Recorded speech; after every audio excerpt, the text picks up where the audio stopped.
राहुल गांधींसमोर आदिवासी उपोषणाचा मुद्दा. आता आदिवासी मंत्र्यांच्या राजीनाम्याची मागणी. हर्षवर्धन सपकाळ संतापले. काँग्रेस नेते तथा लोकसभा विरोधी पक्षनेते राहुल गांधी यांच्या पुण्यातील कार्यक्रमात एका आदिवासी विद्यार्थिनीने आपल्या मुद्द्यांकडे आणि आदिवासी विद्यार्थिनींच्या वसतिगृहाकडे त्यांचे लक्ष वेधले.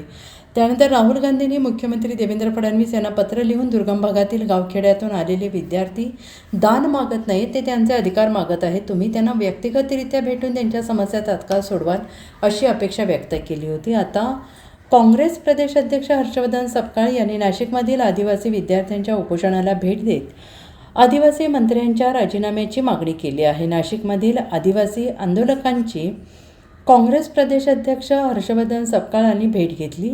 गेल्या 3 दिवसांपासून आदिवासी विद्यार्थ्यांचे हे आंदोलन सुरू असून 3 विद्यार्थी उपोषणाला बसले आहेत. यावेळी आंदोलनकर्त्या विद्यार्थ्यांची हर्षवर्धन सपकाळ यांनी भेट घेतली.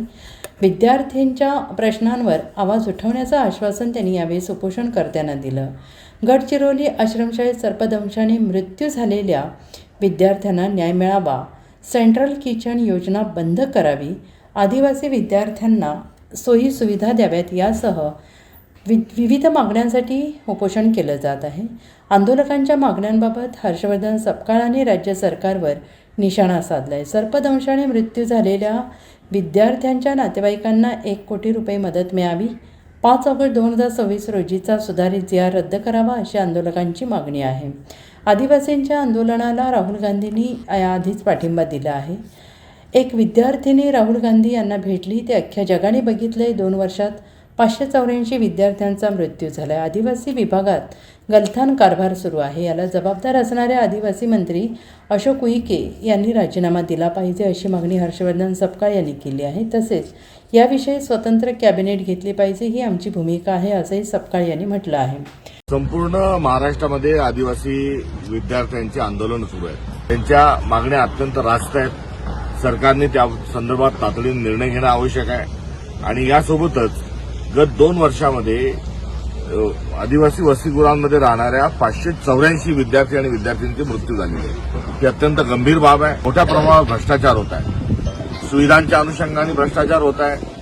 अन्न जे आहे ते शिजवून व्यवस्थित दिल्या जात नाही अशा स्वरूपाची तक्रारी आहेत आणि या सर्व मागण्यांच्या सोबतच विद्यार्थ्यांच्या मूलभूत स्वरूपाच्या शैक्षणिक काही समस्या आहेत, ज्यामध्ये वयोमर्यादा हॉस्टेलमध्ये राहणाऱ्यांची काढून घ्यावी ही देखील एक रणनीती मागणी त्यामध्ये आहे. राहुल गांधी हे छात्रवृत्तीच्या अनुषंगानं जेव्हा पुण्याला आले होते तेव्हा या संपूर्ण आदिवासी विद्यार्थ्यांच्या आंदोलनाचं प्रतिनिधित्व करणारे एक विद्यार्थिनी जेव्हा बोलली त्यावेळेस राहुल गांधींनी देखील या सगळ्या आंदोलनाला आपलं समर्थन दिलेलंच आहे. या मागण्या तातडीने सरकारने स्वीकारल्या पाहिजे. एक स्वतंत्र कॅबिनेट बैठक जी आहे ही आदिवासी विद्यार्थ्यांच्या समस्येवर ही संपन्न झाली पाहिजे आणि तातडीने या सर्व यांच्या मागण्या मंजूर कराव्यात आणि सोबतच या गलथान कारभाराला जबाबदार असणाऱ्या आणि सोबतच 584 मृत्यूला कारणीभूत असणाऱ्या राज्याचे आदिवासी मंत्री उईके यांनी तात्काळ स्वरूपामध्ये राजीनामा द्यावा. Bureau report SBN Marathi, Nashik.